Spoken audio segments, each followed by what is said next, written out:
Qabeenya moo maallaqatu caala? Waliin haa laallu. Qabeenyaa fi maallaqa yeroo hedduu hoggaaniif ilaallu namoonni gariin qabeenyatu caala jechuu yaadu. Kamtu caala isaan lamaan keessaa? Waliin haa laallu har'aan tana. Qabeenyi dhawaa taate kannaa deemtuun ni irrataa deema. Beekumsi immoo dhawaa taate kannaa deemtuun yaziidu siif dabalamaa deema. Maaliin adda baafanna jennaan?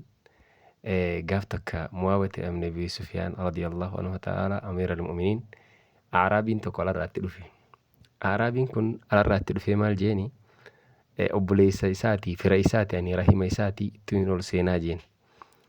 Yaa Mu'aawiyah ibn Abi Sufyaan namaatu irra akkana siin jaa sitti ol seenuu barbaada akkanatti dhufee namni asii si dubbisaa jira jeniin. Kami kana barbaadu kun ol naqamee nin gaafadhaa jeeni ol seeneen bira.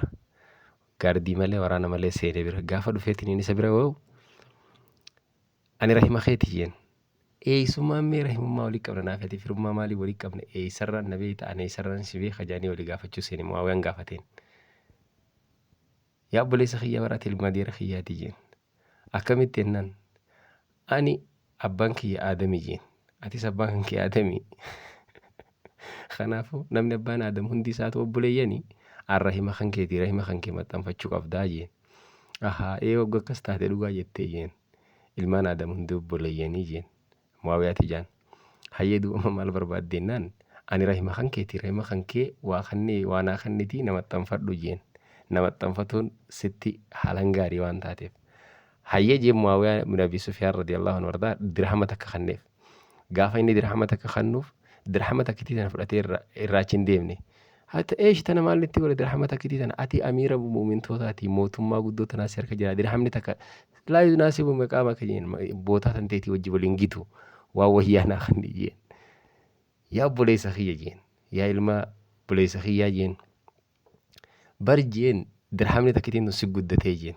Ati ilma Aadamii ilmaan Aadam kun hundi isaanii odoo akkuma ati dhuftee na gaafattee kanatti hundi isaanii takka takka dhufanii na gaafatanii dirhama takka takkatti waliin geessu qabeenya nan qabu kun ni dhuma. Ati takka si guddatee bar jeennis baasanitti haa erga akkas taate jekkee biraa deeme obboleeyyan keenya. Qissaa tanarraa maal baranna waliin haala lallaallu. Qabeenya hanga fedhe guddatu qabeenya mootii ta'us qabeenya abbaa fedhee ta'us dhawaa taate kannaa deemtu irrataa deema qannasaa deema dhumaa deema. Wakadhaalika umriin teenyalleen akkasuma. Wanni dabalamee bakka takka taa'u rubbama ati kennitu sii dabalamu ilmii qofa. Kanaafuu ilmii wanni sitti madaalamu hin jiru. Rubbama ati mahariin kee qabeenya ta'uu mala. Qabeenyi sun dhumaadha. Hanga fedhe guddatu sunuma dhuma.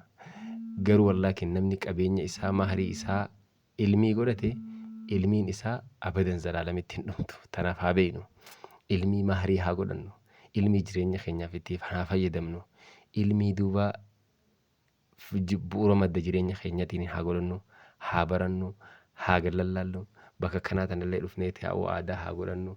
Maktabata Islaamiyyaa kanaa tanallee haa ziyaarru. Assalaamu alaikum warahmatullahi wabarakatuh.